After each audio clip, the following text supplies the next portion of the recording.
screen, you might see what I'm talking about. Let me share my screen.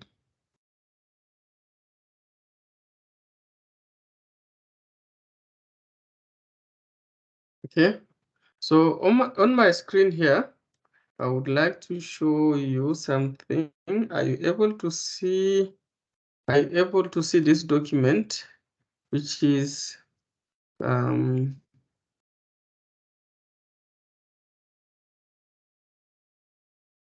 me scroll properly here. This is module 1, communication, and this document belongs to Asanda. It belongs to Asanda Metro Makulu. Is everyone able to see this document? Yes, sir. Okay. I hope all of you have a similar document. And this document, I just need few details to be filled in. I'm sure that the last meeting we had with you, we did not have chance to come to this level to cover this. I thought you had an understanding of what should be done on this document.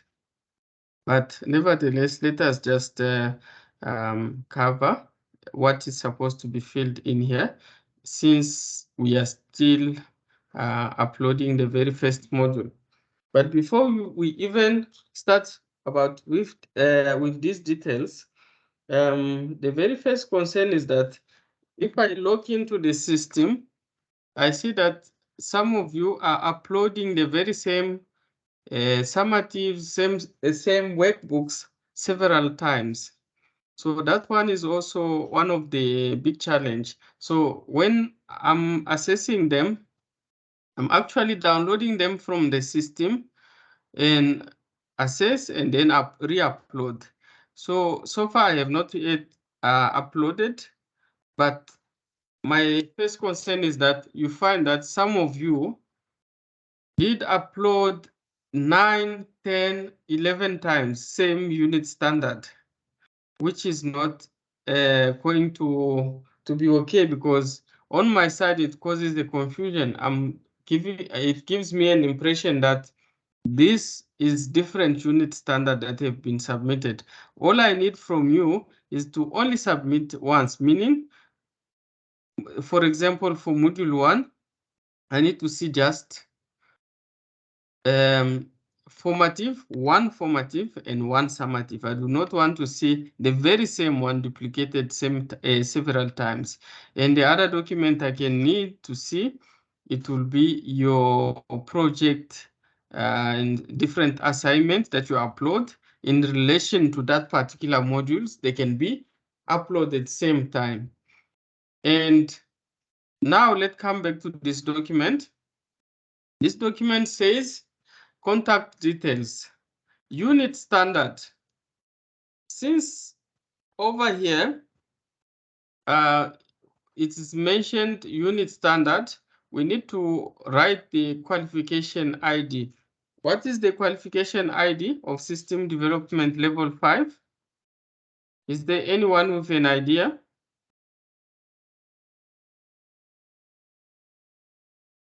I know that is usually 48872, isn't? So that is what should be filled there. And the course you mentioned here, System Development Level 5. That is what you have to write there. And then the assessor detail, you can write my name is there. You can perhaps add my registration number, or by myself, I can add my registration number. But if you want to add in advance, you can just write this number that is following here. That is my assessor registration number. And then my email is selma@gmail.com. And then my cell phone number is 074 1783537. And then we can go further. When it comes to the moderator's details, we can skip. And then when it comes to your personal details, what this person did was okay.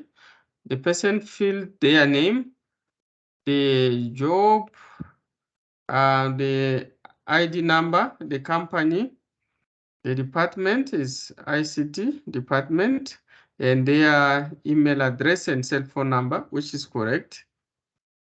And then as you scroll down, you have to, you see where it is written on the following rubric is written, I confirm that the purpose of the assessment has been clearly explained to me. The criteria have been discussed with me, and I know I will be assessed against these criteria. I know when and where I will be assessed, and I was given a fair notice. I know how the assessment will be done and any other requirement related to the assessment. Then this is a declaration you have to sign there, the way this person did, and you have to mention the date of when you are signing this document, which this person did, which is correct. Because some of you left this rubric empty. As you go further, here it is the overall assessment decision. What you need to fill in here is only your candidate signature here and the date that you were filling in. It should be the very same date that you filled on top there. And then you skip the rest, you come to notional hours breakdown. This one, you don't do anything here, you skip. As you skip this, you go down, further down. This is just the process flow that has been detailed to you on the training process. Then you skip that page and you come down to the agreed assessment plan. Agreed assessment plan, the unit standard here, your name you fill in, candidate's name, your name, your assessor name, you fill that name, and the unit standard, you fill the qualification ID 48872, and it is asked on event, date, time, and location. So you are asked here, attending training. Attend training, meaning you have to mention when were you attending training on this group of unit standard. So you mention the date of when you were attending classes regarding this unit standard. When were you covering knowledge questionnaires? You fill that over here. When did you complete with practice? That over here. And then after you sign here, you indicate your signature and you indicate your. And when it comes to the learner assessment plan, it consists of many rubrics here, and these lines, they need all to be completed with date. So you have the training. When was the training taking place? Which is mentioned here, classroom training register. When did you fill the register for this particular course? At this point, you mentioned when you started the training on this unit standard. Then the self-assessment, you remember, as we go further down, you will see by the end of each unit standard, there is self-assessment, meaning you actually indicate how you. Is your understanding poor? If your understanding is poor on that particular unit standard, you tick on column 1. If your understanding is good, you tick on column 2. If your understanding is excellent, then you tick on column 3. So that is what you do on self-assessment. So you mention when did you feel that as a self-assessment, you mention the date here. And then you come to the assessment contract. When were you briefed on the assessment process? So you mention that date here on the assessment contract. Then initial meeting, meaning assessor briefing the checklist, meaning when did I also brief you? So this date and this date can be the same date. Assessment contract and the assessment initial meeting. So these can be the same date. And then here it comes the unit standard number, meaning the assessment contract and assessment plan. When did you fill that? You fill the date here. It has to be the same date as the date you filled on the assessment plan. Then the formative, when were you covering the formative? When were you writing the formative? So you mention the date of the formative. When were you filling in answers on your formative? You fill that date here. When were you filling in answers on your summative? You also fill in the date here. Do you have any additional evidence, for example, practicals or any class assignment? Then you mention the date of those class assignments on this rubric. The feedback date, you can leave it empty because so far we have not yet given you a feedback. So you leave the rest from the feedback report until the last column, which the last line, which is the last line is first reassessment, second reassessment. So you leave from this column here, from this line, feedback, moderation, judgment, first assessment and second assessment. These ones will leave them empty. It will be me who will be filling this first feedback and the assessment. So the moderation is the moderator who's going to fill the details over there. As we go further down, here is special arrangement for assessment. Special arrangement for assessment is also vital to this because it will prove to us that you were trained and you know who trained you. So place of where you were trained. Actually, this class is taking place online. So here we have to fill in, we have to say it is virtual. So here's a virtual, meaning place is virtual. Language, which language is used to train you? You say English. And course, what course is it? What resources are used to train you? What are the resources that are used to train you? Can anyone brief us on the resources that are used to train you? Learner guide. Learner guide. What else?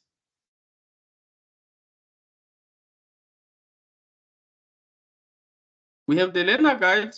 We have the laptop that you are using. We have the projector, perhaps, that your facilitator is using, if one is there. We have the whiteboard sometimes. And you also have the internet, isn't it?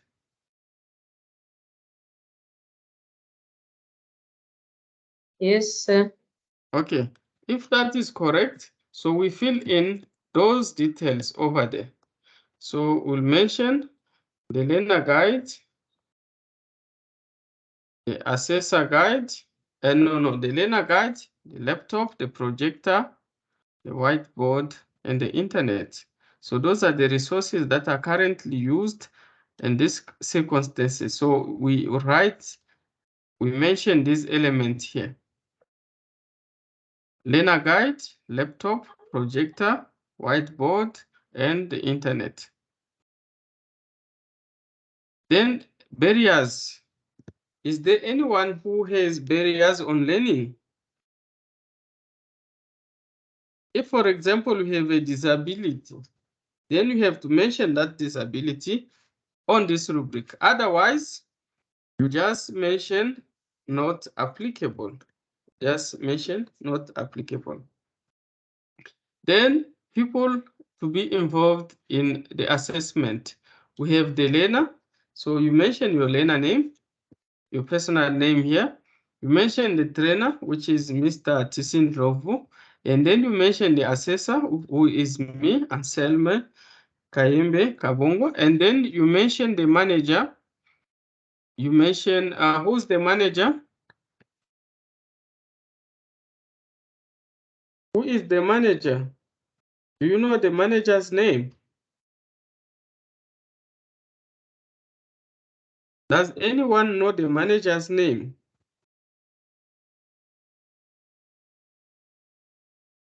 So if you know the manager's name, you mention their name here. And then the mentor is same as a trainer. So you repeat the same name which you have mentioned here as a trainer is the same name that you are going to use as a mentor. And the moderator you skip if you don't know yet. And then next step for learning. Next step for learning here, we know that. Kabongo, sorry, excuse me, Mr. Kabongo. Yes, sir. Who's the manager? I didn't know. No, I'm asking from you. Yeah, is it not Ms. Antoinette? It's yes. Under management. Yeah. Yes. Then if that is the case, you mention the name of the manager over there.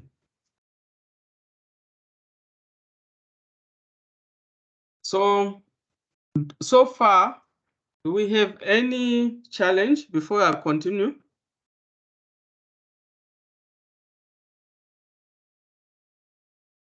Do we have any challenge before I continue?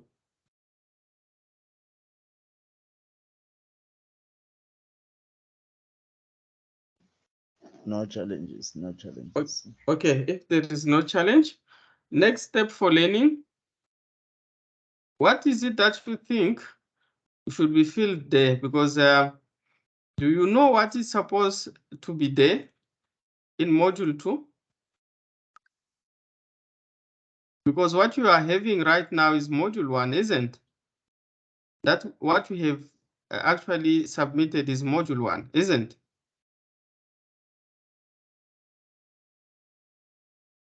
Module 2, what is it going to be? Module 2, I'm sure it's going to be IT in business. So you mentioned next step for learning is IT in business environment. So you mentioned that over here. Resource required for this assessment. You mentioned the very same resources that are on top there, except the learner guide. So resources required for this assessment, it will be the assessor guide, the laptop, the laptop and the internet. So that is what is going to be filled here. So it will be the assessor guide,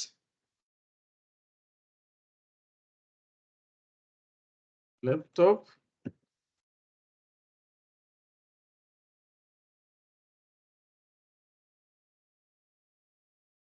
and the internet.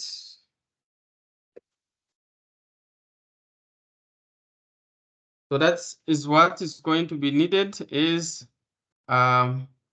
resources for the assessment, then the guideline to the learner. The guideline is simply that this assessment is based on the content covered in the learner guide.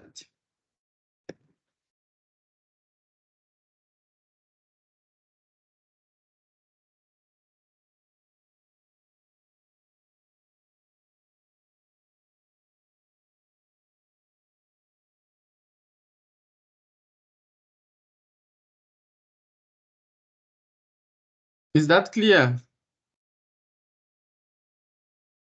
Are we all together? Yes, sir. Okay.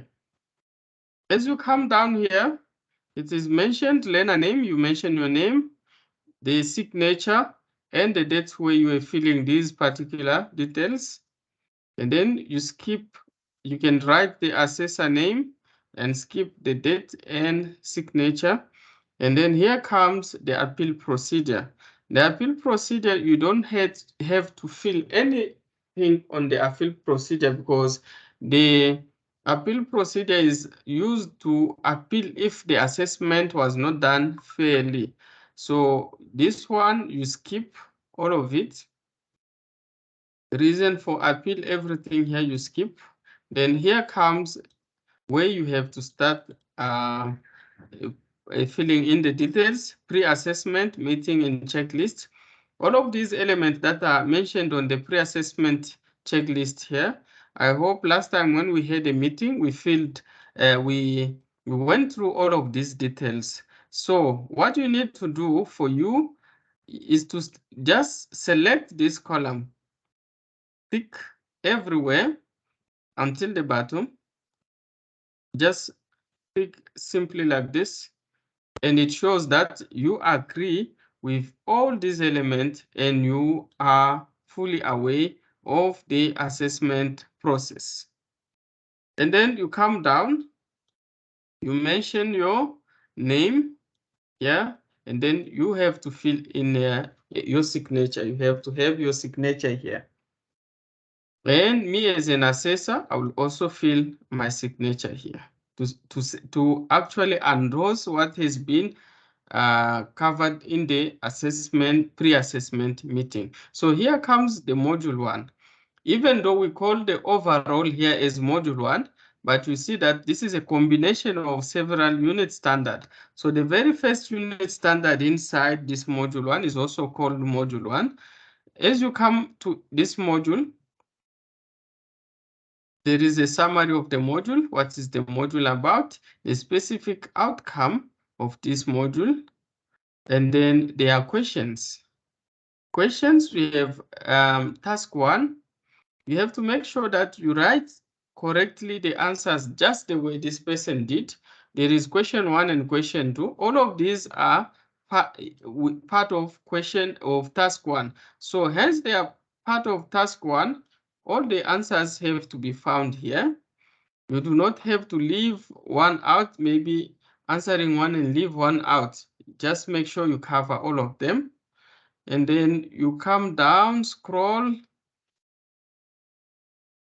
As you scroll, you'll see over here, we have the specific outcome 2. The specific outcome 2 means you have to, is the second objective that this unit standard has to achieve. You have to also answer over there. You do not have to say, since I have answered task 1, then I'm done. No, you have to actually cover all the tasks that are part of this unit standard. Then as you go further, at the last task of this unit standard, you'll see there is the assessor feedback report. On this feedback report, you have to fill in the name, your name. You have to fill in the learnership title is System Development Level 5. The town, you mentioned Johannesburg. The assessor name, you can mention my name. And me, I'll come and fill in the assessment date. Then you go further down. You do not have to touch on the outcomes. The outcomes, I'm the one who's going to mention whether you're competent or not yet competent. And then the comment here, you don't have to comment. All you have to do is to come and sign here. You sign here and mention the date here of when you were signing. And these dates, they are supposed to be completed in advance over there. And then you go to module 2, which is the second unit standard involved within this module. You come down, scroll, and the process is the very same process I have explained previously. And you do the very same thing until the end. Is there any question regarding this? And when you are answering, you do not have to leave any activity out without answering. You have to provide answers to all activities, because I noticed that some of you have just uploaded these modules empty without answers. So I have some names here of people who have not yet submitted their formative and summatives. And some of you who have submitted formative and summative, you have made a mistake to duplicate. You have been duplicating them several times. So make sure when you upload, you just upload once, one formative and one summative for each module. And I see some of the people here. Yes. Yes. Can I just cut you? Yes. Mr. TC said we must upload the additional work on the place of the assessment before the place of the additional work was opened in the portal. Okay. Here goes. That's why you see a number of submissions. Okay. That is quite clear. Additional work can be mentioned, maybe project, maybe the logbook. If it is a project or a logbook, I will be able to see. But some, they have made a mistake of uploading the very same formative and the very same summative 4, 5, 6 times. All right. Okay, sir. Yeah. So those projects, when you upload them, I can see clearly that this is a project. A project will be different from the actual formative or summative. Okay, thank you so much, sir. Okay. And is there any concern so far? I know some of you here, I cannot mention names, but some of you have not yet submitted anything. Few people have submitted correctly, but some, they are still behind. They only uploaded the logbook. Some, they only uploaded project 1, and the rest, they have never uploaded. Please try your best and upload so that I can have them. And when I give a feedback, everyone should have a feedback at the same time. It should not be like, okay, now I have given feedback to few people and then you are left out. And the time you will come and submit, I will be on maybe module 2, which is not going to be helpful for you. And if you find me making, for example, putting a question mark somewhere on your work, it means there are details that you are supposed to fill at that particular space, but you did not. So if you see a question mark, it means try to fill in details over there on the remedial work. But right now, if you know that these details I am busy talking about here, you did not fill them, you can delete what you have in the system if you have the possibility to do so, and re-upload the correct one with all the date filled in and all the signatures on it. Yes, someone's trying to talk.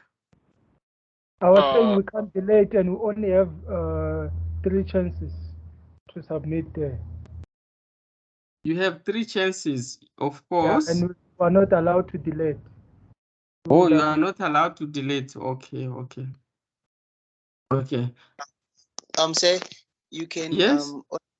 You can only communicate the deletion with Mr. Sibonelo. Only Mr. Sibonelo can delete things after he has talked with you. Yes. Then I'll talk to him in that regard. Yes. Yes, thank you so much. Okay. So do we have any confusion from everything I have explained here? No, sir. Okay. So is there Anati Kune? Is there Mchinga Noluvo and Kam Sanga Kanyisile? Is there Mkize Samkelo? Is there Mkam Sanga? Kanjisile? Yes, sir. Yes. I noticed that you have not yet submitted anything so far. Have you noticed that?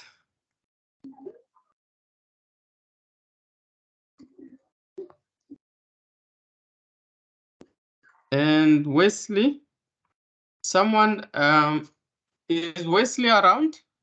Is Wesley on this meeting?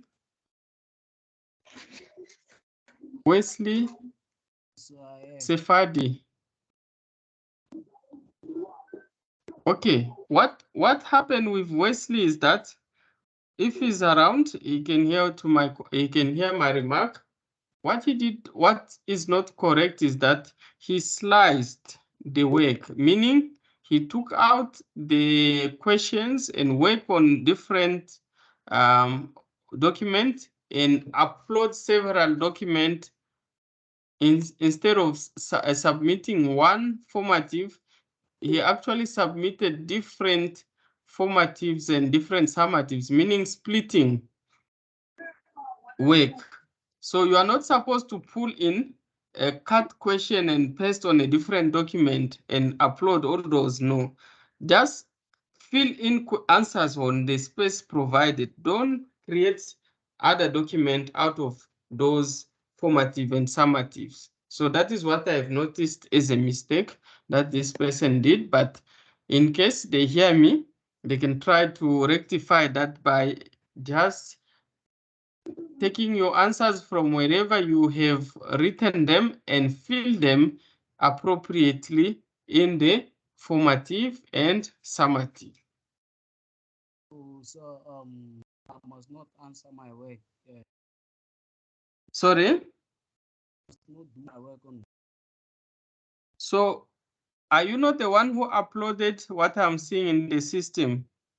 Yes, I am. So I'm asking. So Yes. it's wrong if I do it. May you please speak up? Yes, so I'm saying, is it okay if I answer it on the formative document, not on words? Yes, you have to use the very same. You have to use the very same document that were given to you by the facilitator is the formative and the summative. You only fill details that are needed in there and the answers in there. You do not have to create a separate document to come and upload separately. Yes, Yeah, so that is what we're supposed to do. Any other question? Mr. Ansemble, Yes, sir. is it possible that we can get your phone number so that we can communicate through WhatsApp? Yes, my number is 074. Okay, just wait.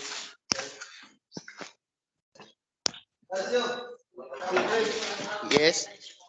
074 Yes, sir. 178 178 35 35 37. 37. Yes. Okay. Is it 074 Yeah. 178 Yes. 35 Yes. 37? Yes. Yes, that's my number. Okay, thank you so much, sir. Okay, pleasure. Yeah, so hello.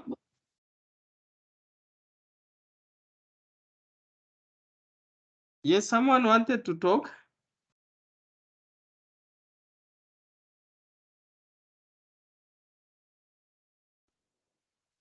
Good day, sir.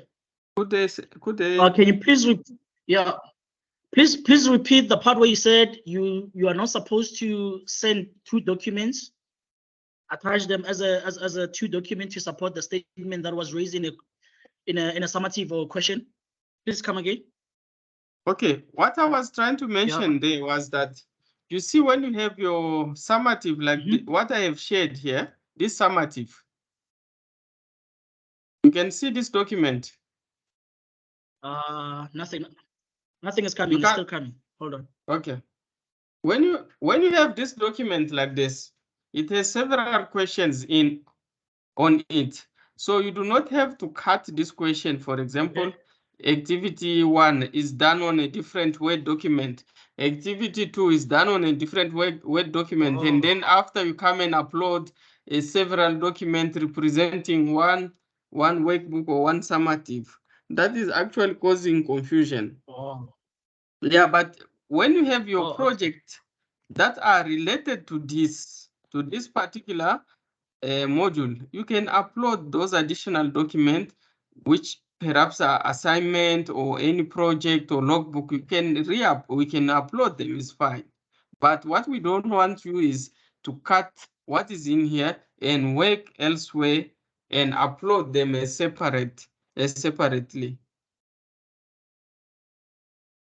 Okay, so in this case, how do you deal with the part where on summative 1, where the question is asked that we should do the report? How do you take that one? How do you go about it? Yes, now in this case, when it says you can write the report, if the report is not going to allow you to fill in that space, you can mention that please check the attachment. You can mention, just write a sentence there and say, please refer to the attachment, which is mentioned. You name that document as maybe a report on XYZ, on activity, so and so. But you should not do that, yeah, like as a style of all the activity to be done that way. Oh, all right. No, okay. No, I'm covered. I'm covered in that regard. Is it possible that you send all the details that you said that we should insert on the first page when we fill in, so that we can avoid the confusion and asking you a repetition of the questions? Can you just cut and paste the information that you just said on the chat, and yeah, we can do the most afterwards, so that we don't ask you the same question over and over again. Okay, can I maybe repeat here for you? Can I repeat if you are able to see this document? Are you able to see this shared document? I don't repeat, say you can just put the details here on the side, then we'll do the most. We'll copy and paste. Okay, the details, the reason why perhaps it won't be the same all over is because the dates are going to change depending on when we were covering a particular module. Yeah, so that's going to change depending on what you do. But there are details that are standard. No, sir, I was not referring to the dates. Oh, okay, like these ones here on special arrangement for assessment. Okay, this one is moderator's simple. details. I just wanted the moderator's details. Oh no, moderator's details I don't also have. I don't have, but all you have to fill is these ones that I mentioned here. Place, you have to mention virtual, language, English, resource, you can mention learner guide, laptop, whiteboard, and the internet. Barrier for learning, if you have a disability, you can mention there, but if there is no disability, you mention not applicable. Learner name, your name, trainer name, your facilitator's name, the assessor name, you mention my name, the manager's name, you mention the manager name, and the mentor or coach is the very same as trainer name. And the moderator, if you know the name, you mention there. Sir, can you go up? Yes. Yeah, no, it's fine, sir. You can go up. I just wanted your details. I just wanted to fill in your details. Oh, my detail here is. Yes, only. Yes, only. Yes. That's all I wanted. Yes. Okay, Kayembe, like this. Okay, and then, for example, in case you over there, I want to show you somewhere where it is mentioned the assessor registration number. Maybe you can fill it immediately on your side. Okay. Yeah, so I just want to check where is that.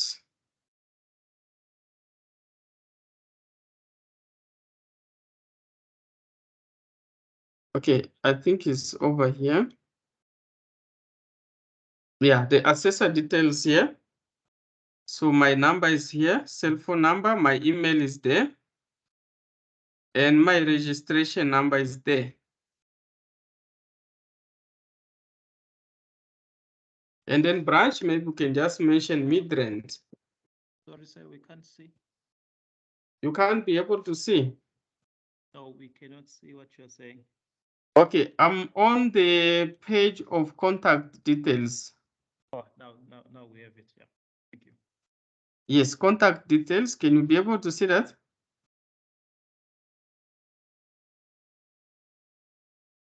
Should I Yes, sir, it's share? fine. Okay, okay. So those No, are no, the. no, it's fine. It's fine. Yeah. Okay, those are the few details that you need to fill there.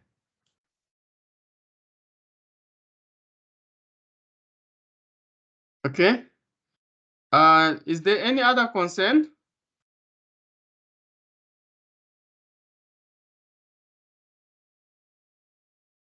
So if there is no any other concern, I think I'm done. So in case of any challenge, you are free to WhatsApp me. You are free to call as well. I'm available all the time. Or if you have a confusion on whatsoever process, you can still contact us. So you are welcome. I think it's over to you, Mr. TC. If Mr. TC can hear me, so I think I'm done.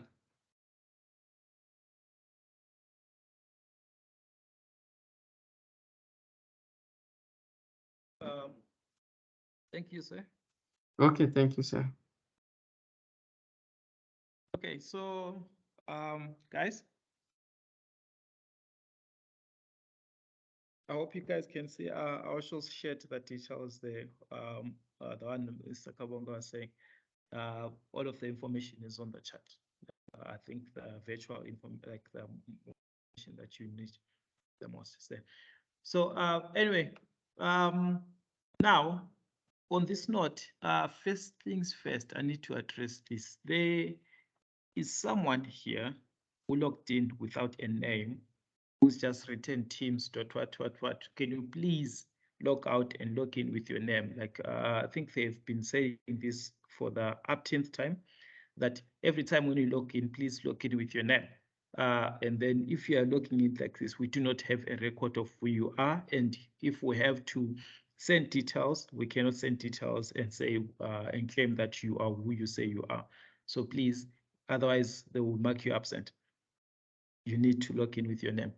This person here, just check, all of you, check your names. For most people I'm seeing here, that they are in here with their names, except for this particular person here that I'm talking about. And the person is so adamant. So what I'm going to do is I'll pin you and I am going to spotlight you. Let's hope you are going to comply on this. I'm spotlighting you for everyone. I've spotlighted you for everyone. I hope you know yourself. So please log out, whoever you are, and log in with your name. Now,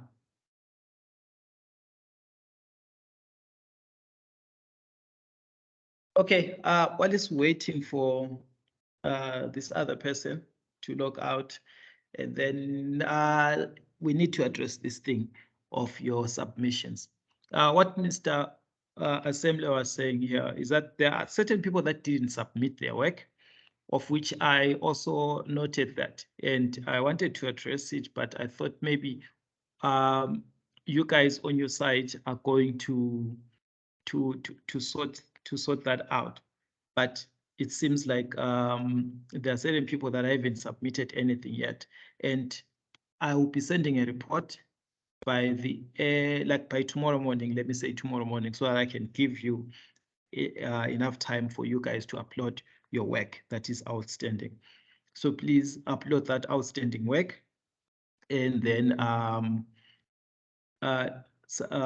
what you go, and then from there, and then we will see on like in the morning if you guys have uploaded or not.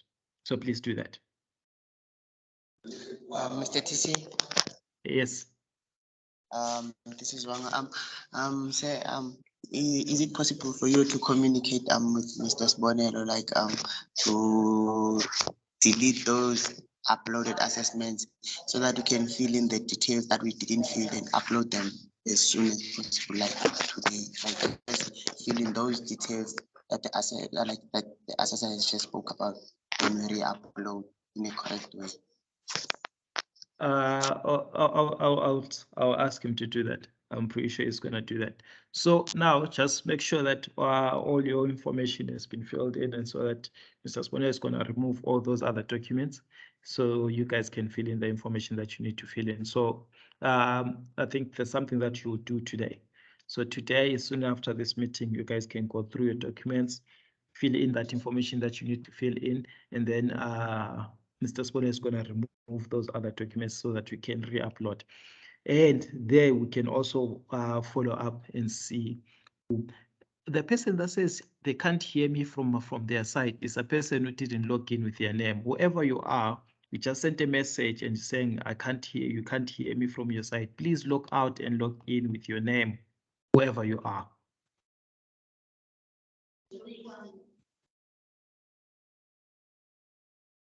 So Wanga, yes, I'm going to do that. I'm going to talk to Sibonelo. Okay, thank you very much, sir. Okay. So, and the person that just sent me a message, please, can you please log out and log in, please?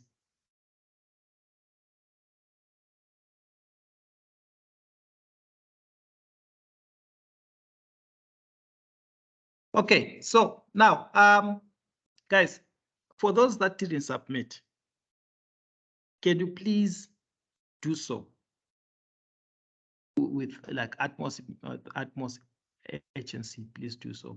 Submit your work. Submit your work. Because we do not have a lot of time to be busy following around people. So please do that. Submit your work in time.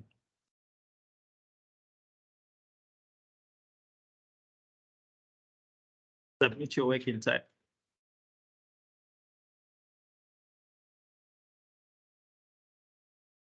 All right, so now, Batome. Sir, so we have to wait for you to give us a go ahead so we can submit again. Okay, let me do this because I need to speak to Sibonelo so that he can remove the stuff that is that was submitted already, so that you guys can like so that like we make it work easy for Mr. Assembly, for him to have those single documents that he actually needs. So you are going to resubmit, but let's make it a thing for tomorrow so that oh, Mr. Sibonelo is saying something. Yes, Mr. Sibonelo. Afternoon, sir. How are you, sir? I'm good, sir. How are you? Thank you for joining us. I'm all right, sir. No, I can see here that I can hear that you are saying that there are stuff that you want me to remove from the portal for the learners. Yes, sir. So I just wanted to confirm which one is it? Is it formative one, summative one? Can you remove everything so that they resubmit, because there's some crucial information that they didn't fill in their documents. I'm pretty sure they didn't know what to fill in. So Mr. Assembly just told them what to do, how to fill in whatever information that they needed. So now, if you can remove everything so that they can fill in that information and resubmit. Okay, for both formative and summative. For both formative and summative, sir. Thank you. All right. Okay, not the project, so just formative and summative. They submitted the projects under the formative submissions or under extra, what's additional work? I don't think that's an issue, but Mr. Assembly said they can submit either way, so it's fine. So, Sir. Oh, yes. I was gonna say on my side, like I want also those projects to be removed so that I can add them on the additional work, because we have to do the feedback. If our assessments are marked, then they are brought back to us. We need to resubmit, so the number of attempts are going to be finished for us to give the feedback. Okay. Because we submitted the place of the formative. Okay, I don't know for you, Wanga. For everyone else, should Mr. Sponilos remove everything so that you guys resubmit everything or what? For me, sir, please remove everything. Okay, I'm waiting for the others, Wanga. Thank you. Sir, you just remove the formative and summative. Okay. And Lisa? I also wanted to say the same thing, that he should only remove formative and summative, because that's where we submitted multiple. You remember when you gave us the work to do module 1? So that's where Yes. yeah. So only the Okay, thank formative you. and summative. Okay, fair enough. Fair enough. Okay, so Wanga, just make your arrangement with Mr. Spinello. But yeah, Mr. Spinello, for everyone else, just the formative and the summative. And then anyone else who's got any special request and stuff, they can always talk to you. And then they make that arrangement with you and see if you agree or not. All right, Okay, sir, sir. no problem. Okay, sir. Thank you. Okay, so now with that under wraps, and I'm pretty sure now people are settled. Troy, I hope you're happy now, because that's one thing that you've been asking for so long. Now I think you got your response.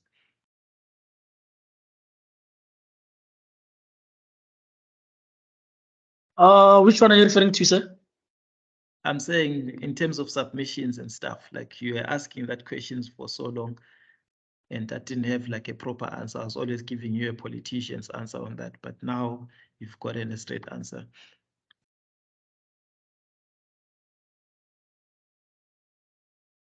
Yes. Yes, sir. Okay. So my question right now, if you're saying that you're going to delete like the summative and formative, right? All of it. So yeah. wouldn't that put a lot of work to the guy now, to the assess again, to mark again? Or he will just drag all the answers and the marks to the other side? Or it doesn't matter, it is his job, ne? Should let him do that. I don't know if Mr. Assembly is going to have a problem, but already remember, Mr. Assembly already has got the stuff that he has on his side. So for those of you where that already have that you have uploaded, and Mr. Assembly has started marking for you, he's going to upload that work back to you, and then you just need to fill in the information of the work that was done. But for now, what we need to do is, before Mr. Assembly uploads the work back to you guys, so that he can clear up that whole mess that is there. May I please intervene, sir? I'm not yet gone. Sir. Yes, sir. I suggest. Okay. I suggest I can restart from scratch. Is fine.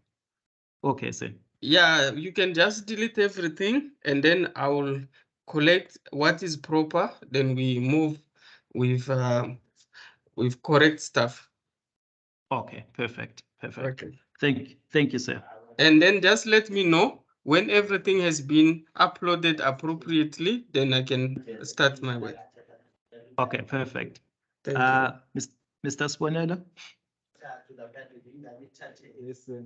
No, I wanted Yes. also to clarify, so no one will upload anything today. We're just removing everything. So don't want people to come back tomorrow and say, no, I uploaded today and they deleted my stuff. So today no one Okay. is uploading. Yes. Okay, you guys heard Mr. Spinello is saying no one should upload anything today, and you can only start uploading from tomorrow, because today he needs to remove everything that is there, so that Mr. Assembly can get the correct document with all the information that he requires from you guys. And for some of them, they did upload documents that were empty. Don't just upload when you know that is empty, you have not answered. Please make sure you answer, then you can upload. Don't upload empty document. Thank you, sir. You guys heard, ne? If you did not answer, if you left blank spaces, go back, fill those blank spaces up. Because now what's going to happen is, I've got a certain document that I have here that I have to fill that deals with the information. And that document here deals with information in terms of compliance. Have you submitted? Yes, but did you comply to the submission or not? And then, or were you, compliance, let me just put it like that. So that also, like, you're supposed to have 2 screens for submission and for compliance. So if ever there is one document that doesn't have that compliance, which means it needs to be followed up, you need to do that. You need to fill back that information. So let's avoid giving each other a lot of work. You guys do your own part. We also do our own part. So please make sure that no blank space is left, like especially in terms of when you're answering your questions. Make sure that all the questions have been answered if you need to. Wherever you've got a project that is on the side, and then just write a note there, like as Mr. Assembly was saying, that you're supposed to write something and say, okay, this particular this particular task here is a document that has been attached. Look for a document called, and then you write the name of that particular document on the side. I hope that is clear enough. Matome? Sir, I just Yes. wanted to know when I did you. Yes, Because I think I deleted some documents. My laptop was 18. Oh, but is I'll try it? to recover them. Okay. All right. I know we'll just have to talk about that. So on that note, we'll talk. So for now, let's just say everything is due tomorrow, but for you, then we'll talk about that. Just send a message to Mr. Sponello, and then I will attend to you regarding that. Thank you. Okay. And for those guys that need to fix those documents, the ones that were writing answers on different things, remember, you just need to remove, copy and paste onto the original document and submit one complete document. If it's a formative, one summative. And then if ever you have attachments, and then get those attachments on the side.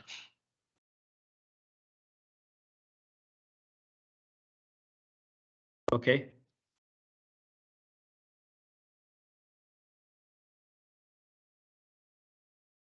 All right, so on that now, I guess we can proceed then with today's status quo.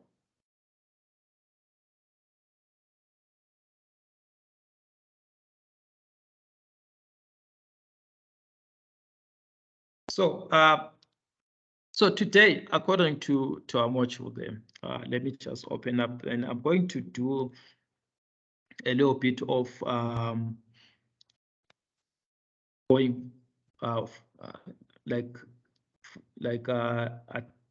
attending a few different aspects there.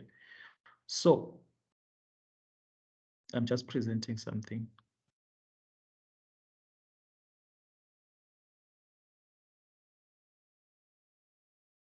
I hope you guys can see my screen.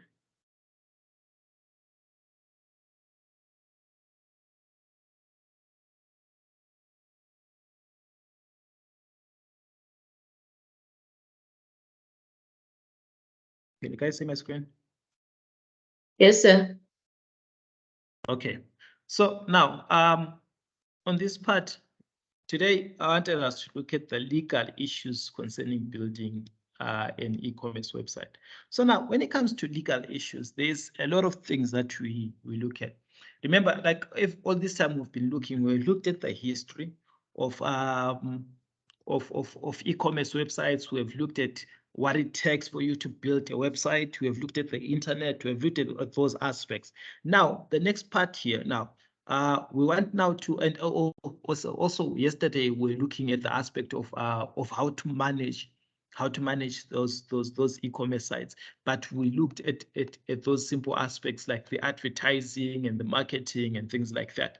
Now, after we've looked at that, then there are certain aspects now that you need to touch on. of which those aspects there, especially the legal and the ethical issues there. Here it just says the legal issues, but it's mostly legal and ethical issues. So the first part here, they're saying that the assessment criteria, this is what you're going to be assessed on. You've got 3 outcomes there.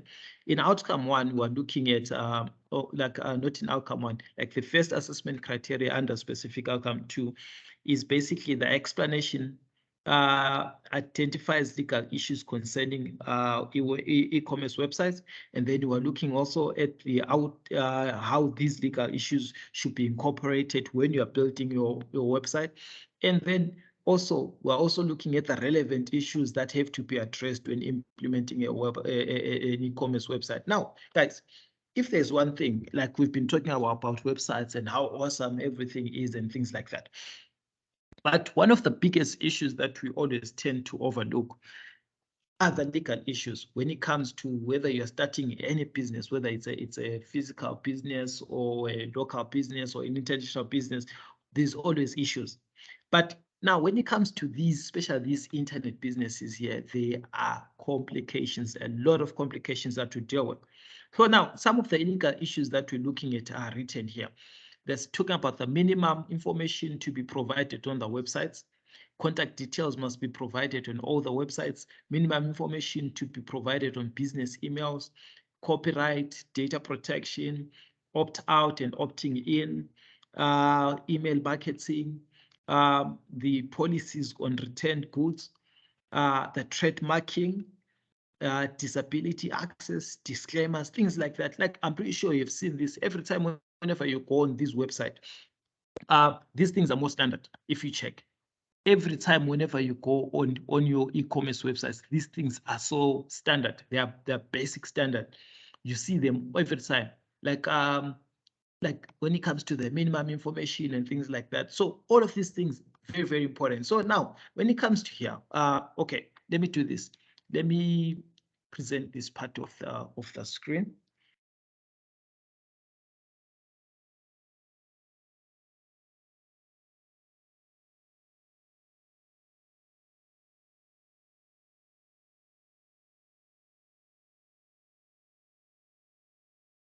Okay. I hope you guys can see this presentation here. It's written legal, ethical, and social impacts of e-commerce. Can you see that? Yes, sir. All right. So now, on this note here, I'll be going with it like this. So now, Batsome, can you please put your hand down? Unless if you have a question. Thank you.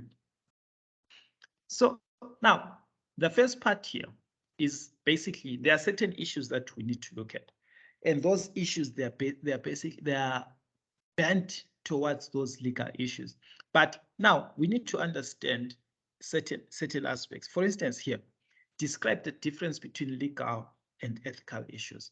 You see, because it's not just legal issues. As much as there's legal issues, there's also the ethical part of those legal issues that we have to deal with, especially if you're dealing with e-commerce. And then there's also understanding the difficulties of protecting our privacy in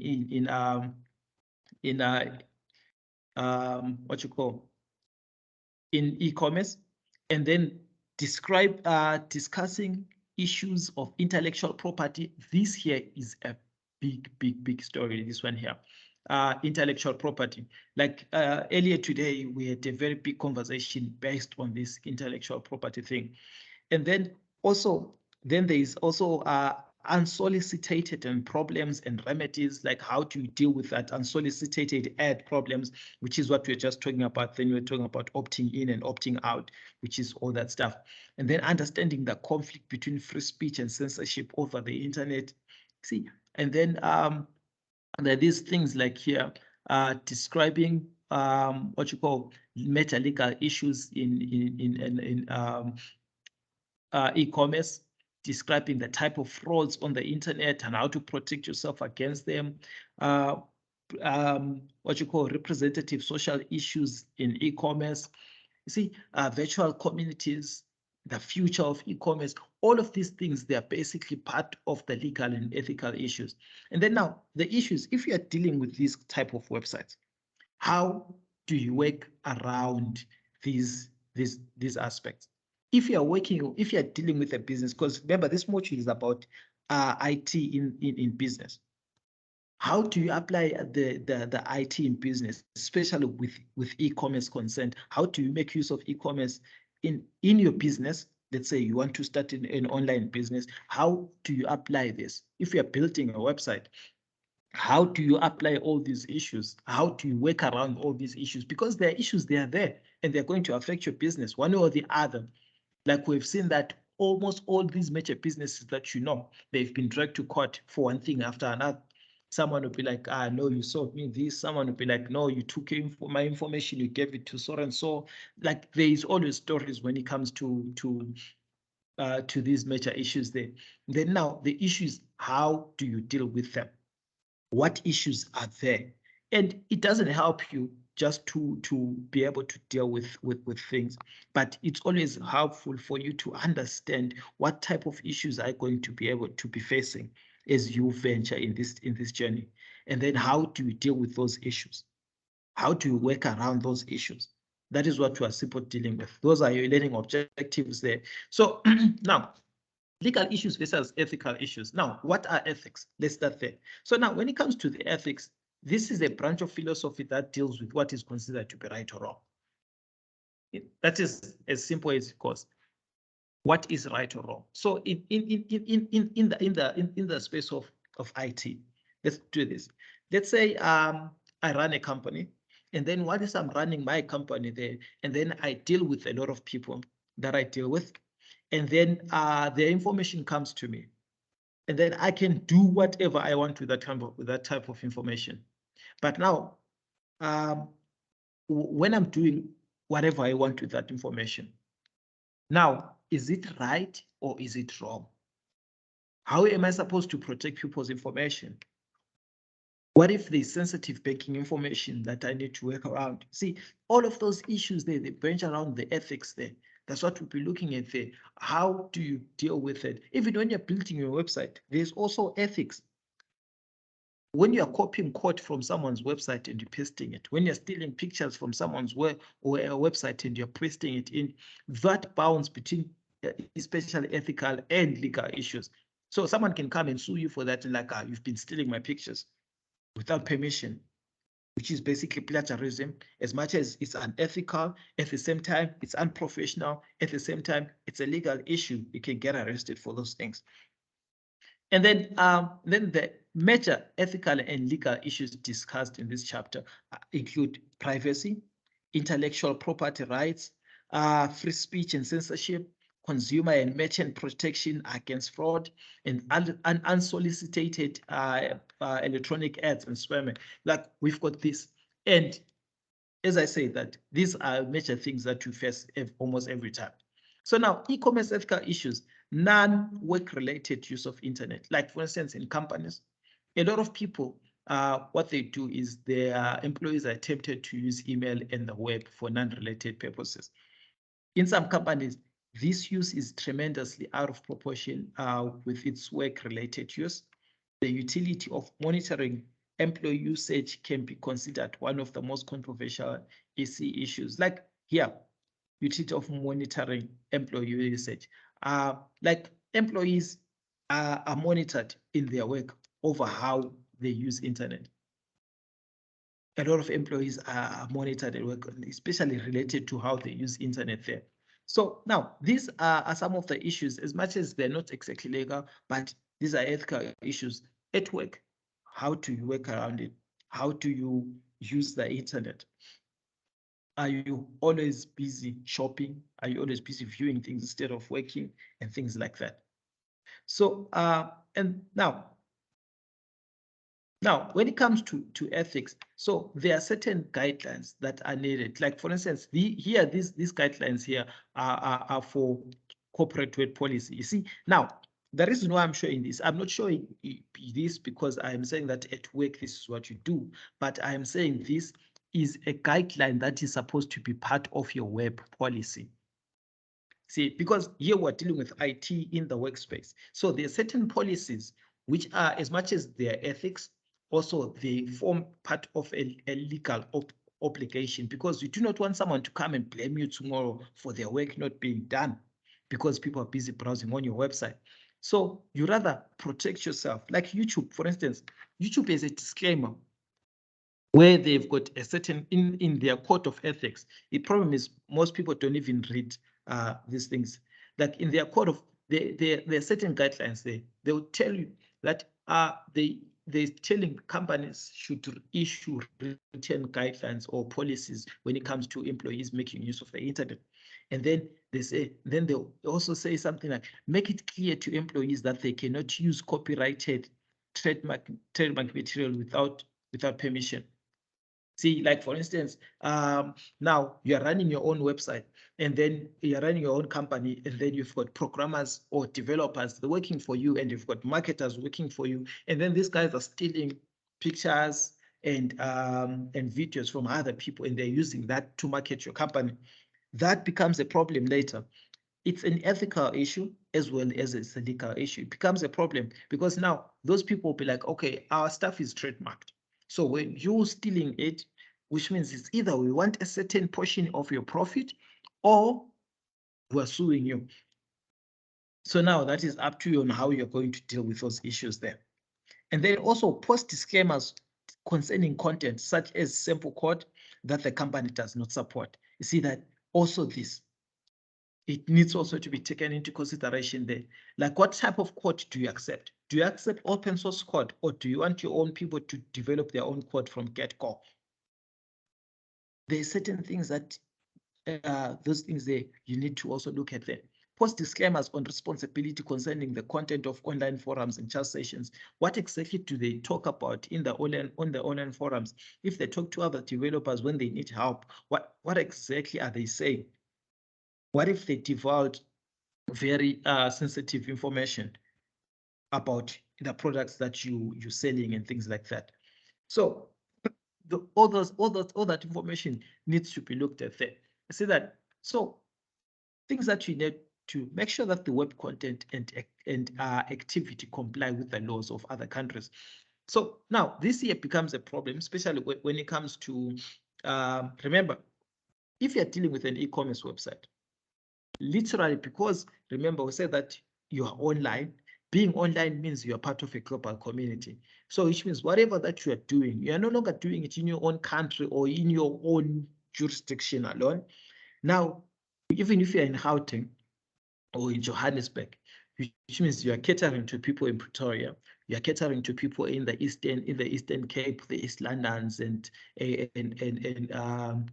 what you call the Port Elizabeth and places like that, Cape Town, Kimberley, and then you also cross the borders, countries like Botswana, Mozambique, going all the way to Nigeria, going all the way to Egypt, even to Europe, Asia, South America, North America, you are there. So now, one thing that you need to make sure is your web content complies with the laws of other countries.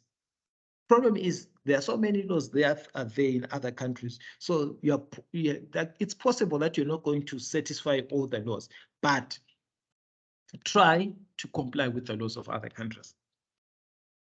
Make sure that your content complies with other laws from other countries there. And also be consistent in your web content. Your web content policy is consistent with other company policies. So you cannot say one thing in one policy and then say another thing in another policy. Your policy shouldn't contradict each other. Your policy should agree amongst your policy should agree, so that whenever you post something, your content is uniform and it doesn't affect, or it doesn't it doesn't contradict itself in terms of the policies that the company has implemented. And then also appoint someone to monitor. So even if it's yourself, appoint someone to monitor internet legal and liability issues, of which most times, if you're dealing with e-commerce websites, it's always best to have a lawyer on your side.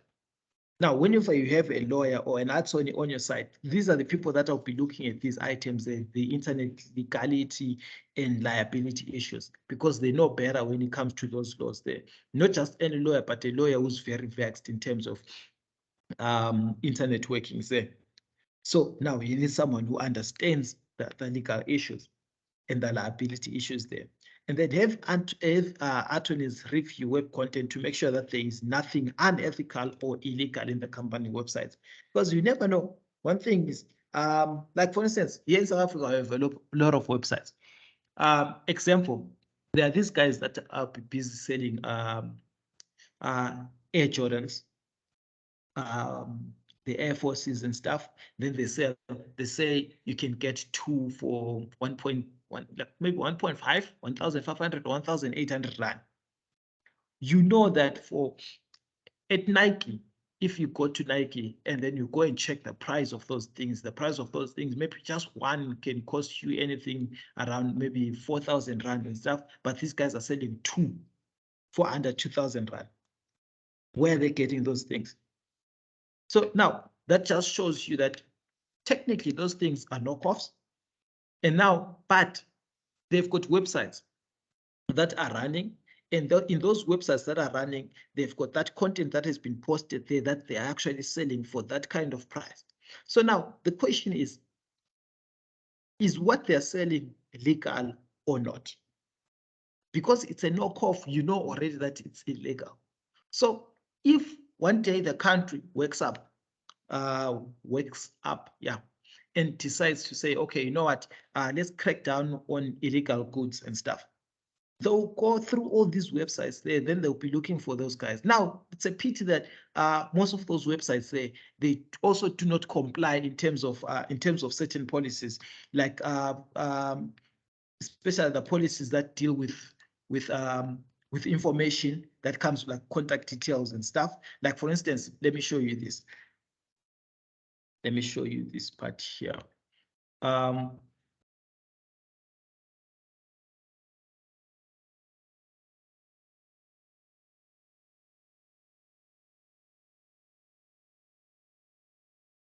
Like here, notice here, they're saying minimum information to be provided on websites. So there is minimum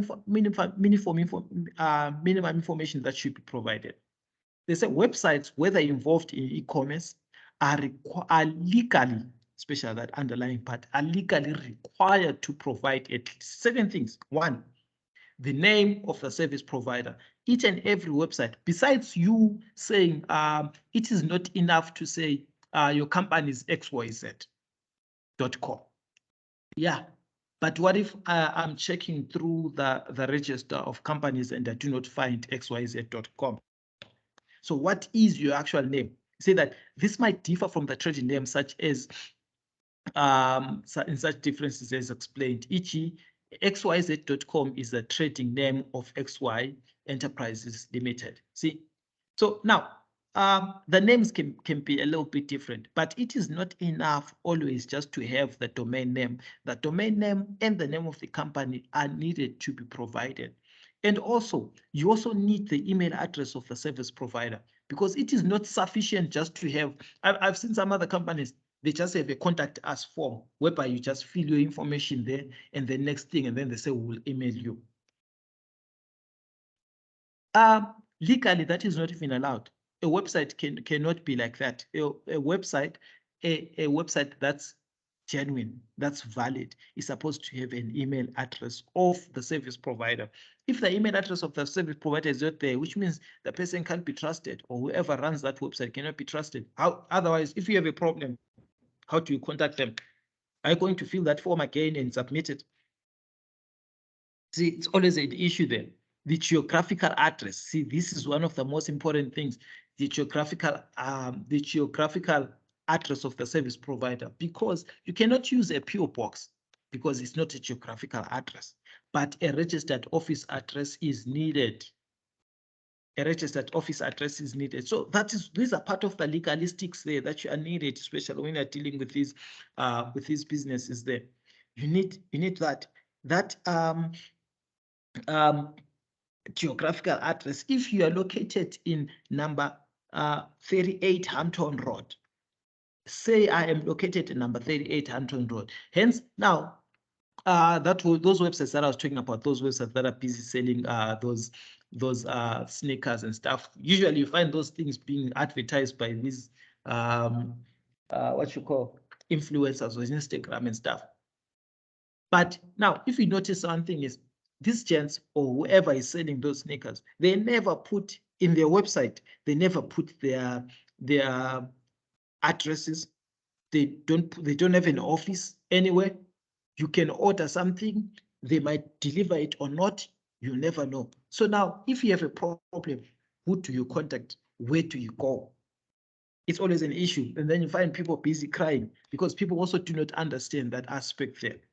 And then also in that website, if the business is a company, the registered office address, the company's registration number, the place of registration, and the register, like as I said, that's the registration number. All of these are needed. Also, if the business is a VAT number, it also needs to be stated. What if I'm a company that decides to buy products from them? Our government needs to have a VAT number. If you're buying something, if you're a company that is buying from another company, you need to have a VAT number. Otherwise, how do you declare your taxes? How do you say I bought something from someone? Because just submitting an invoice is not enough. They need that. They need to track all that information. If the business is a member of a trade or professional body or professional association, the membership details, including any registration number to that particular board, is needed. For a good example, look at the website for Takealot. It has all of that information there. Any prices quoted on the website must be clear and unambiguous. They must be very clear and unambiguous, and also should state whether the prices are inclusive of tax and delivery costs or not. Because most places would be like our items are cheap, and then next thing you buy, and then after buying, and then next thing then they'll be telling you, we still need 2,000 Rand for delivery. After you have already bought, and then next thing, if you say, okay, I didn't know that you need that much of money, can I please have a refund? And then they dilly-dally with your refund until probably you give up, or it takes 6 months for you to get a refund. Especially after they've duped someone else and then they use that money to pay you. So all of that information needs to be on the website. Hence, as I said, that the companies have to provide a means to contact on their websites in addition to their postal and email addresses. That also includes a telephone number and a contact form that is answered within 60 minutes.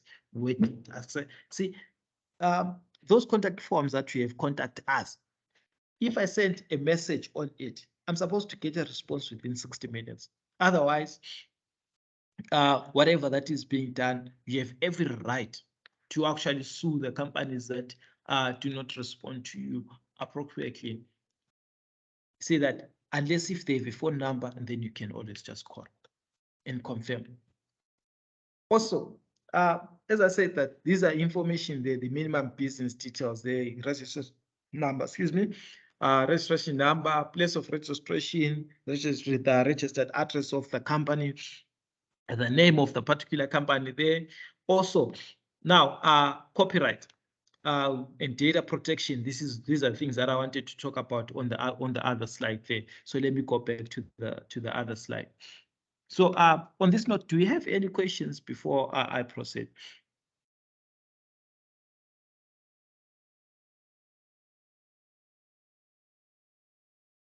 Do you have any questions?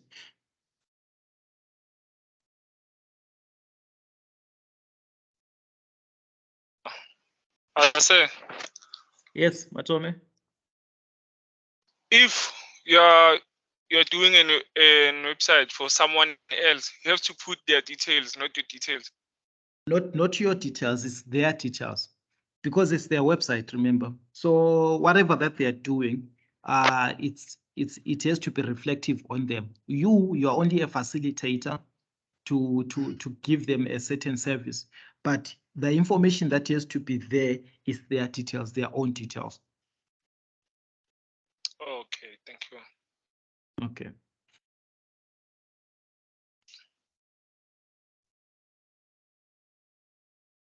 Okay, so now let me go back to my slide.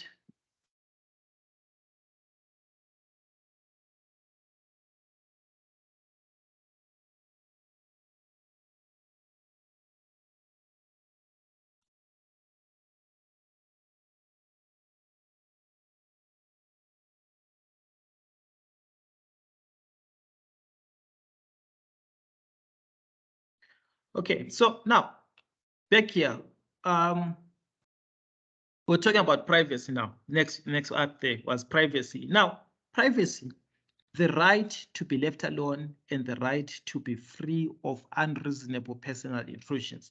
That is a basic definition of privacy. So now, there are different ways in how we businesses and websites collect information from individuals. And now, how do businesses do that? So most businesses, they collect information about individuals from e.g. website registrations. For instance, in an e-commerce website, most times whenever a person wants to buy or they want to purchase, if they've gone through your site, they've selected their products that they want, and next thing they're pressing next, and then they're going to the cart. And then when they see the cart there, the cart has got everything. If they say proceed to check out, one of the first thing that the website says is pops up the information with a complete form that has to be filled. Name, surname, phone number, email address, address of the person or to their place or to their house and stuff and things like that. You see that is website registration there. So now these are websites collecting information. But now the question is, what do you do with that information? Because also at the same time, you're also collecting credit card information, isn't it? Now, what do you do with that information? How do you keep that information safe and secure? See, now, one thing about people or human beings, they love to be free of unreasonable intrusions. I love my own space. I do not like to be called while I'm sitting down, minding my own business, and then I'm getting a call from Usibalo Kulu Insurances and Funeral Policies. Like, I never gave you my number. Where are you getting my number from? Why are you calling me? See, so now that information, they got it from somewhere. But now you as a developer, how do you keep information secure? How do you make sure that other people do not hack into your site and steal your information? Those are legal issues. Because if ever any information is, like for instance, Facebook was hacked some time back. And then when Facebook was hacked, and they didn't ask the hackers, why did you hack? They had to call Mark Zuckerberg to Congress in the United States. They called him to Congress, and he had to answer some very difficult questions. Why? What happened? Why did people's data leak? What did you do about it? How do you make sure that the data was protected? If let's say you did your best, what did you do? What is that best that you did? They need to see all that information. And with you also, now you've got credit card information, which is even worse. Now, since you're dealing with an e-commerce site, credit card information and all that, if someone gets their money stolen, it comes back to you because it appears like you are the one who stole the money. So how do you work around that? Is that a question? No, sir. I just wanted to tell you that Facebook is still hackable. Is that it? Facebook is still hackable. Is it? Yes, I can do that. Okay.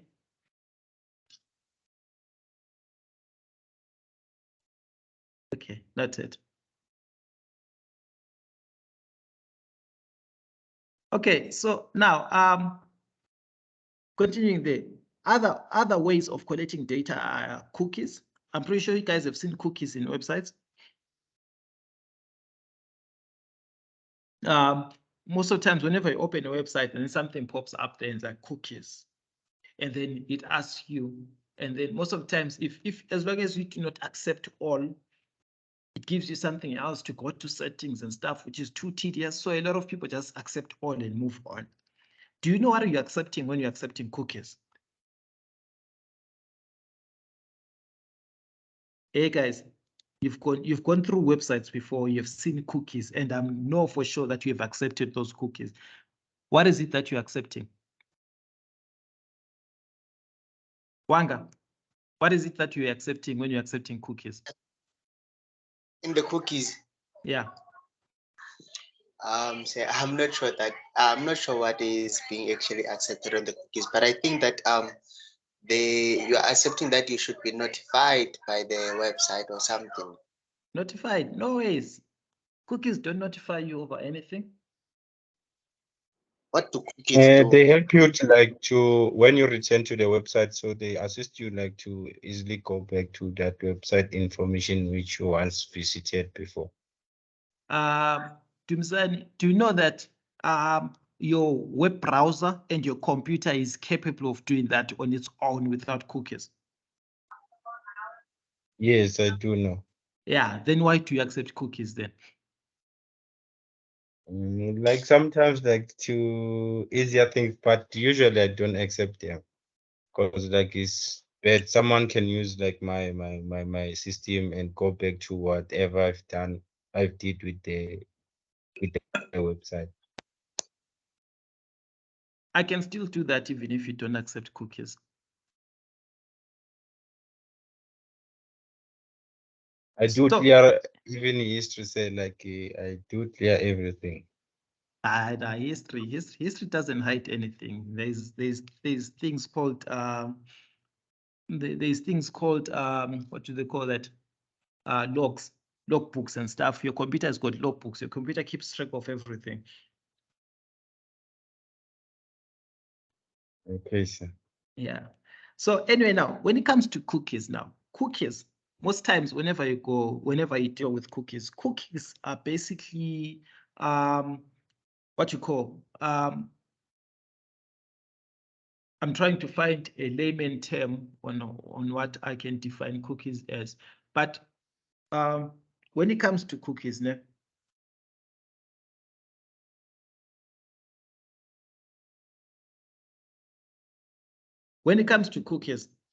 cookies in websites, they are simple what you call data collecting mechanisms. So companies use cookies to collect information about you. That's what they simply use cookies. So your cookies, they check. One is they check your browsing. They check your browsing. How can I put it like that? Your browsing habits. Yeah, like that. Your browsing habits. That's what they simply look at. They look at those things there. So Busi and Dumzana are basically saying the same thing. Accepting cookies help you track and collect data from your browser. Yeah, as much as you're saying that, they help you track and collect data from your browser. But now, one thing about your browsers is, remember, your browsers are mostly linked to you. And as much as you are collecting information about your as I say, your browsing habits. Now, what happens to that information? They say it sends that information to the owners of the website that you're actually viewing so that they can analyze your data, so that then they can next time, according to them, they use that data to easy market things to you. But now, do they only keep that data to themselves? That is questionable. We do not know what exactly they do. Now, as a web developer, what do you do with that data?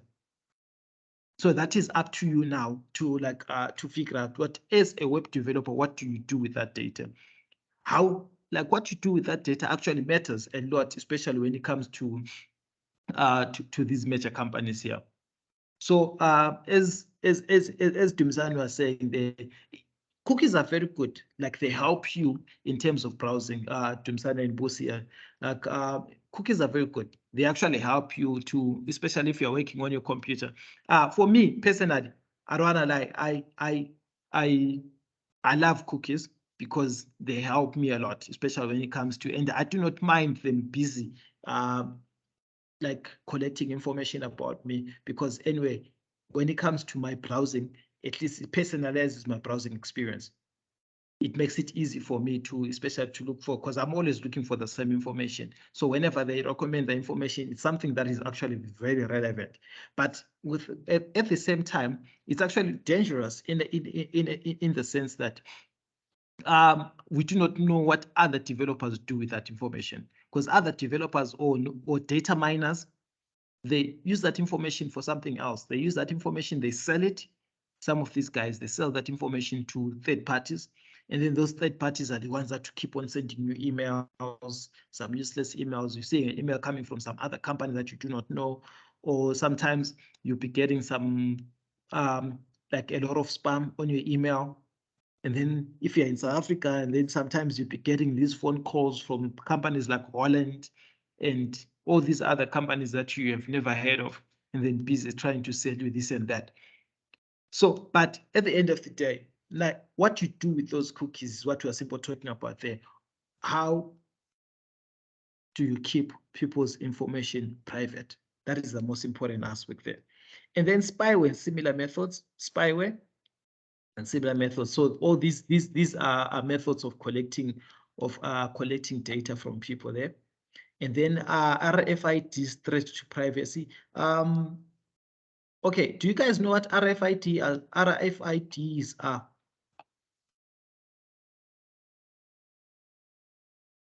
Hello? I'm pretty sure you guys have heard of RFIDs before.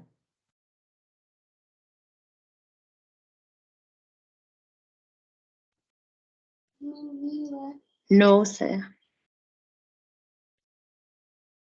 Okay, so RFIDs, these are radio frequency identification tags or scanners, depending on what exactly is being used. We use them almost every day. Like for instance, if you use the Gautrain, you've got that card that you carry around.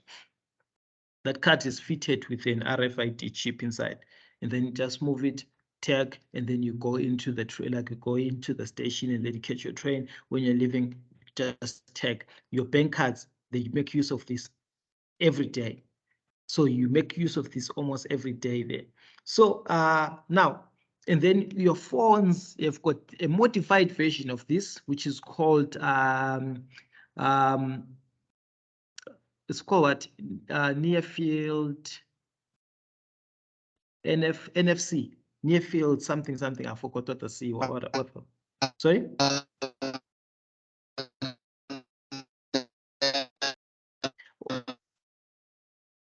You're breaking up. I can't hear you.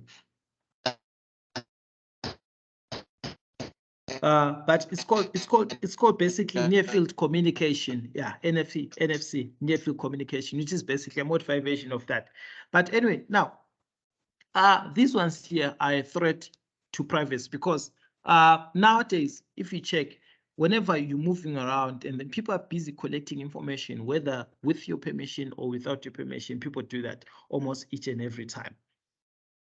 And then also there are other things like privacy of patients, private of employees and all that stuff when it comes to this privacy there. So now notice here, under protection of privacy, there are certain things here. There's what we call notice awareness, and there's also what they call choice or consent. So you need to give people that notice or awareness. Like if someone is opting in, is agreeing to something that you're saying, the question is, do you give them a choice to accept or not? Because most companies, the simple, it's either you take it or not. That's what most websites are doing now. It's either I collect your information. If you do not want me to collect your information, then you can't do anything on my website. That is the only choice that you literally given, which is not fair, really. Like if you really look at it, it's not fair. But it happens. It really happens. It is what it is at the end of the day. See, so now, then we've got this here, what they call the opt-out and the opt-in clauses. Now, the opt-out clause is an agreement that requires a computer user to take specific steps to prevent collection of personal information. your website is supposed to have these two clauses there. And then there's also an opt-in clause that requires it's an agreement that requires user to take specific steps to allow collection of information. Now, with this one here, the opt-in clause, you have to give a guarantee to the user that their information is going to be very safe and very secure with you. That's what you need to guarantee to the people that you're dealing with. You need to guarantee them that. Otherwise, whatever that you're saying is not going to benefit them in anything, as long as you don't give them that guarantee. So hence, you need these two clauses there. That is how you protect the privacy of people: choice and consent. And then also, there's also something called access, and there's integrity, and then there's also enforcement. So now, when it comes to access, access is what exactly are you giving people access to? If they opt in, what are you giving them access to? I give them access to maybe special promotions or whatever, like what exactly are you doing? And then when it comes to integrity here, integrity deals with that aspect there of like, what's your guarantee? What guarantee do you give to the people that you're dealing with there?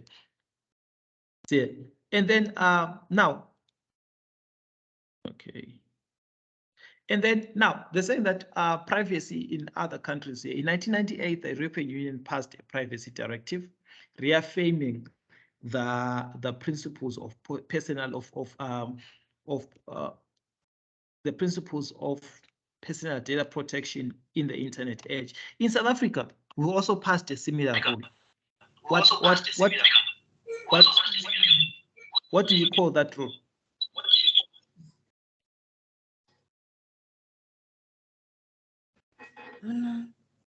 Hello. In South Africa, we passed a similar law to protect internet users. What do we call that law that was passed in South Africa to protect internet users?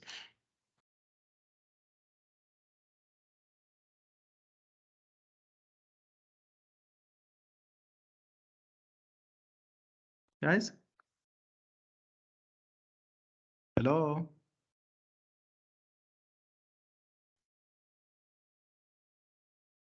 What is the act that was passed that protects people?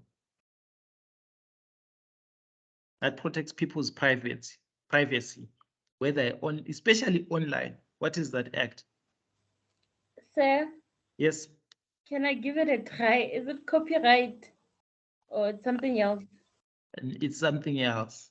You use it, I'm pretty sure you use it every day. It starts with the letter P. Oh, the POPI Act. The POPI Act. It is the POPI Act. That law there was passed so that it protects people's rights when they are accessing the internet. Not just the internet, but it was mostly made for the internet because of that, because there's a lot of information just around.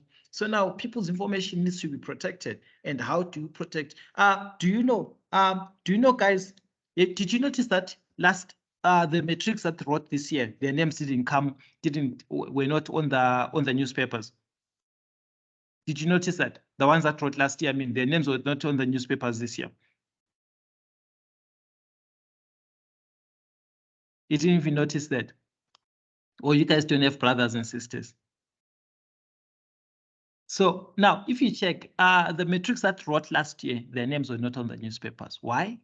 Because there were forms that they had to sign last year when they were writing exams that were asking them, do you want us to publicize your information on the internet? Yes or no? Do you want your information to be given to universities? Do you know universities anymore? They do not have a right to your information anymore. They have to get permission first for them to be able to get your information, your results and things like that. They have to ask because of the POPI Act. The POPI Act is in full force now. There's nothing literally that can be done. You can sue someone for shooting a picture of you and posting it on their WhatsApp status without your permission, because it's not allowed. The POPI Act prevents them from doing that. You see, so all of those rules are meant to protect your privacy. That's what those rules are for. They're meant to protect your privacy there. So they are reaffirming the principles of personal data protection in the internet age. And that directive aims to regulate activities of any person or company that controls the collection, storage, processing, or use of personal data on the internet. The POPI Act attempts to regulate that because they're trying to avoid a scenario whereby someone will take your information and sell it to another person without your permission.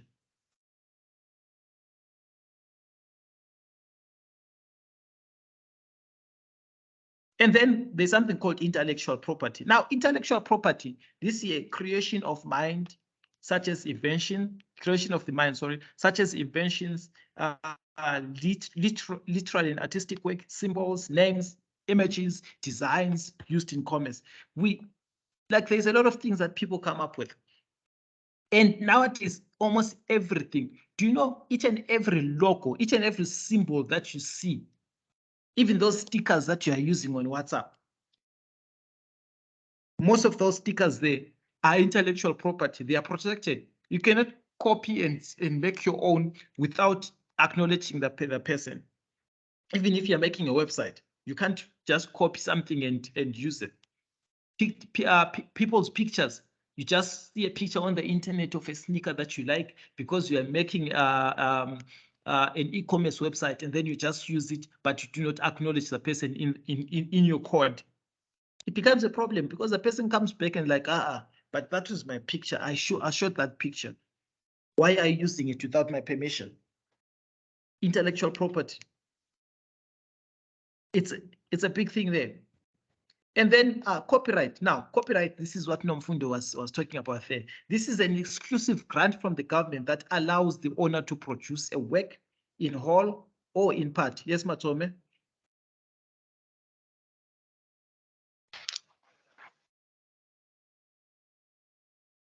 So I wanted to know if someone shows an image first before your image before you do. So what is going to happen? If someone uses your image before you do. Before you copyright it.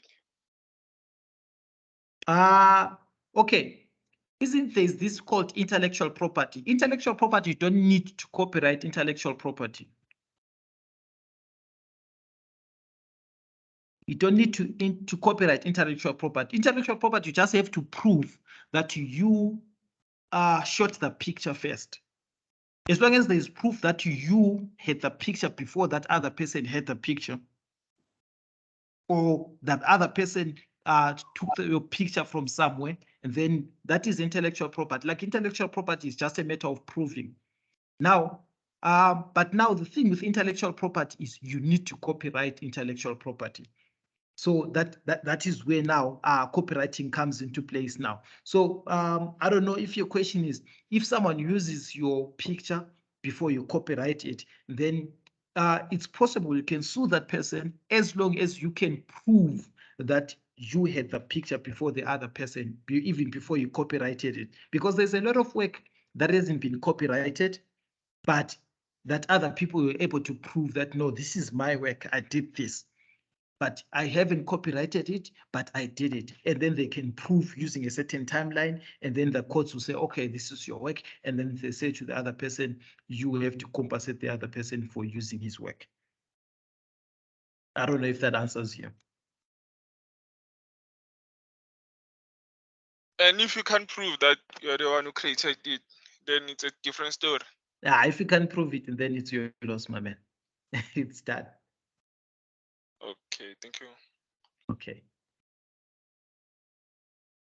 So now, under intellectual property, we've got this thing called copyright. A copyright, this is a grant from the government that allows the owner to produce a work in part or in whole, to distribute, perform, and display it to the public in any form or manner, including over the internet.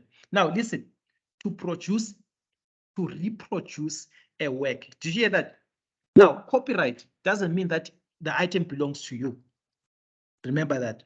This is a grant that you get that allows the owner to reproduce a certain work. It can be your work, it can be a work of someone else, but the owner is given the right for that work to be reproduced so that it can be displayed to a public or over the internet in any manner there, whether the art is literal works or it's music or it's dramatic arts or it's artistic, or it can be programs. For instance, like with Netflix, there's certain stuff that Netflix has that only plays on Netflix. But there's certain stuff that Netflix has that plays on Netflix and plays on Hulu and plays on YouTube. You see, so that item there is copyrighted to be shown in all these other platforms. So when these other platforms are showing the work, that is why they have to say, for instance, when a movie starts, and then they show all these different companies, like whatever companies that they're showing, then they show this. That is basically showing you that all that content that is about to be shown has been copyrighted to these particular companies. So that is copyright there. And then copyrights there, piracy of music, software, and other digitizable material like books and stuff like that. And then copyright protection approaches digital watermarks. Nowadays, this is where they're going now. And then unique identifiers embedded in digital content, like for instance, YouTube. YouTube now does this a lot. They literally, if you post a video and that video has copyrights, they will remove it there and there. Like you notice that the moment that you start uploading it, and then it will first check copyrights, and then it goes through because that video has got a unique identifier that is embedded in the digital content, and then they remove that item there and there. And there's some pictures that you have taken. I'm pretty sure the moment that you upload, and then something pops up, especially Instagram and TikTok, they protect images a lot. Nomfundo? So I've noticed with like music, not even just music, like on videos, the background music, like when you add a song that is not yours or not copyrighted, they remove it. So how do you then use it? Like what's the best way or best route to go about it? Do you first have to address the person who's sang that song, like an artist for that music, or what do you do then in order to use that music as yours? Not necessarily as yours, but to support your video. The owner of the video is the one who has to give you the rights. So for them, what they do is they've got probably a soundtrack that has not been embedded with a unique identifier. That's the one that they will send you, because the ones that are available, especially the ones that you get on YouTube, already they've got unique identifiers. You can't use those tracks. Okay. Because already they have unique identifiers that are embedded there in that content. So every time you use it, it will make maybe for a day, but after a day or so, the TikTok algorithm will remove the sound. Yeah, that's what they've been doing, especially this week. That's what I've noticed. But it's killing us as content creators now. Yeah, but now you as a content creator, you have to understand copyright rules so that next time, whenever you work around your content, you need to go through the legal processes. Hence, that's why you're doing this. This is going to be beneficial. That's why even other artists say they write there, this is not my music not owned by me. So that's like, I see now why is it important to note that down on your videos, like just under your caption, you have to note it's not my music, it's owned by what, then you add the copyright information. So it's very important. You see, exactly. Yeah. So now for you, the only way that you can avoid this copyright infringement is for you, it's either you get like some sort of a clause from the owner to say, okay, this is how you can write underneath, just to say, okay, this is not my song, the song belongs to so and so, and then you put something, and then from there, whenever the algorithm goes through and sees that part of code, and then it will omit you, but other people is going to remove that sound from them. Yes, sir.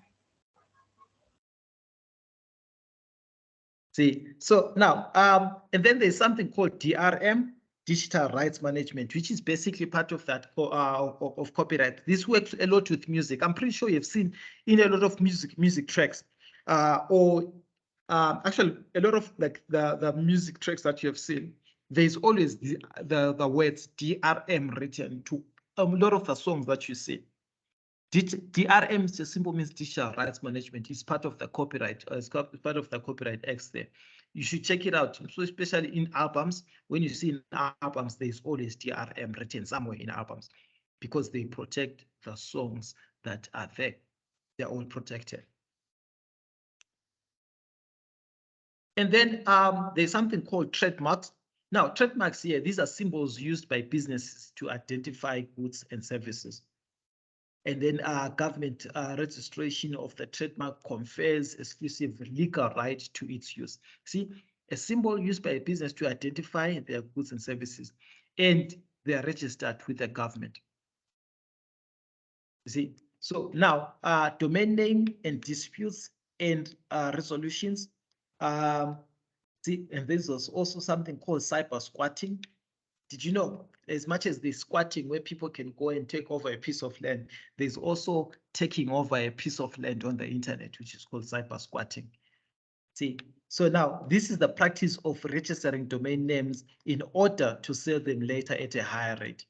There are people that do that a lot. So you find other people, they just steal, they just, whatever idea that comes into your mind, they just go start registering all those domain names. The nice domain names, they just take them off.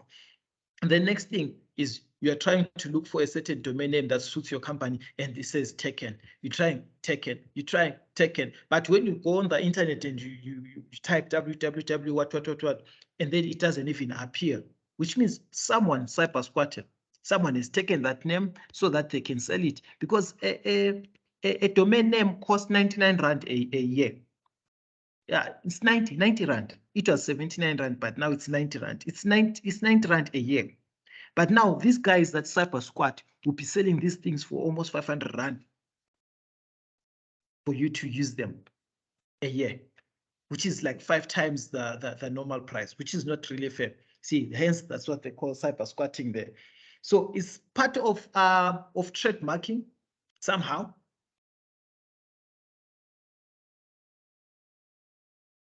And then there's something called patents, and patents there, or patents. A patent is a document for grants.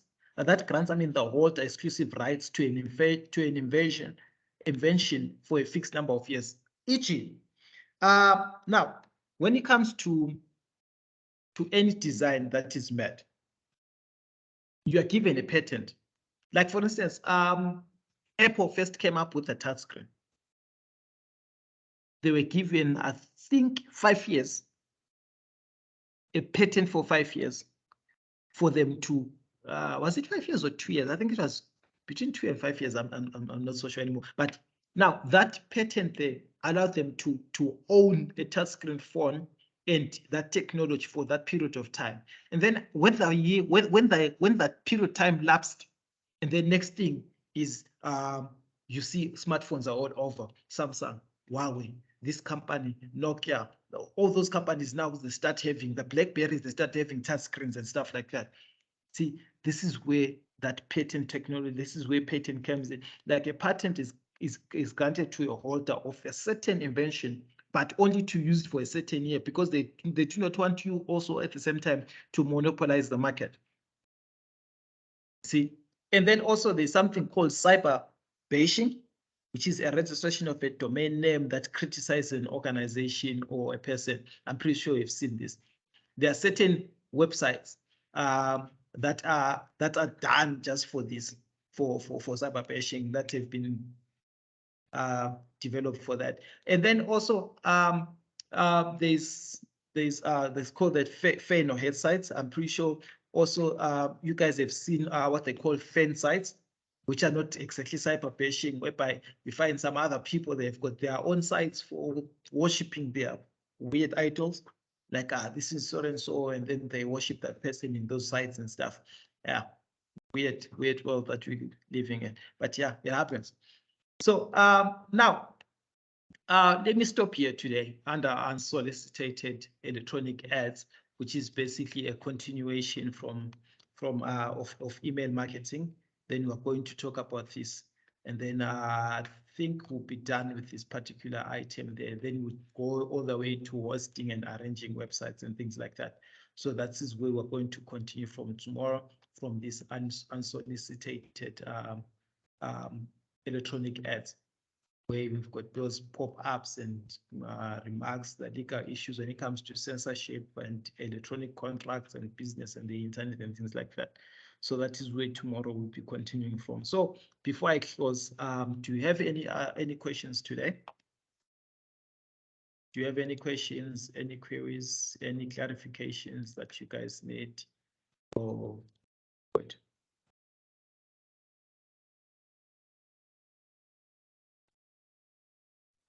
No questions, sir.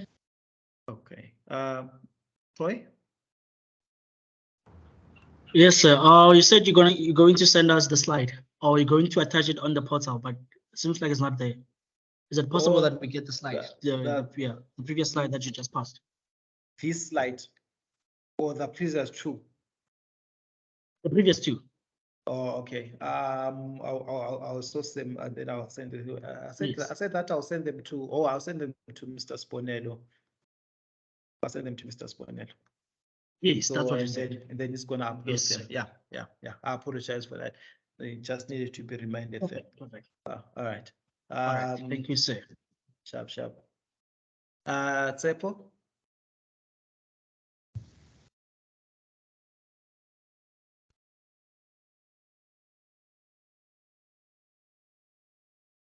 Tsepo, was that a hand?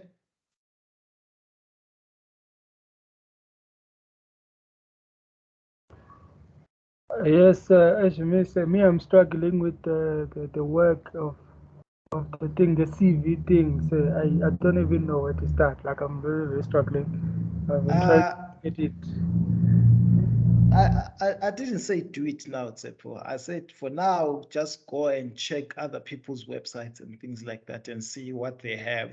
And then from there, then we're going to start, because like you can only start once we have gotten that review of HTML. And then and if you do not know HTML, it's okay. And then we're going to visit HTML, which is from next week, Monday. Well, that's when we're going to start touching on HTML. Oh, okay. So. Yeah.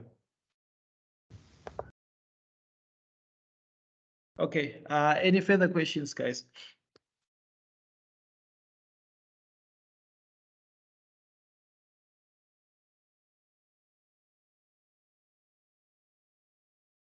Any further questions, guys? Okay. On this note, then we can close it for today. Then we'll meet again.